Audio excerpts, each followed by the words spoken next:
ফুলকপির এই তরকারিটা কারা কারা খেয়েছো আমাকে একটু কমেন্ট করে জানাবে তো। তাহলে প্রথমে দেখে নাও আমি কিভাবে রান্না করলাম। ফুলকপি প্রথমে আমি ডুমো ডুমো করে কেটে এটাকে নুন হলুদ দিয়ে আমি জলের মধ্যে ভাপ দিয়ে নিলাম।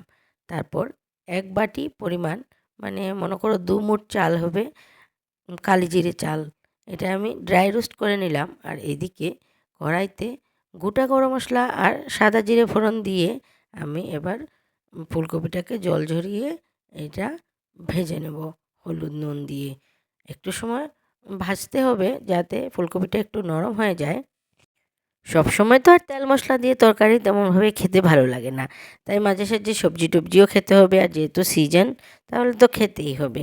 আর এদিকে আমি ধনে গুঁড়ো, জিরে গুঁড়ো আর শুকনো লঙ্কার গুঁড়ো, হলুদ গুঁড়ো মিলিয়ে একটা মশলা তৈরি করে নিলাম। তারপর দিয়ে দিলাম এই ভেজে রাখা চালটা, মানে ড্রাই রোস্ট করা কালি জিরে চাউল।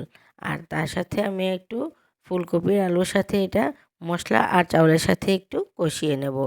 তারপর কষানো হয়ে গেলে দিয়ে দিলাম জল। আর এবার ঢাকা দিয়ে রাখবো ভালো করে ফুটে আসা পর্যন্ত।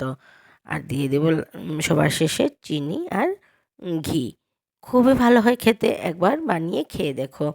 মানে এটা সব সিজনেই তো ফুলকপি পাওয়া যায়, কিন্তু এই শীতের সিজনের ফুলকপির যে স্বাদটা সেটা অন্য সিজনে পাওয়া যাবে না।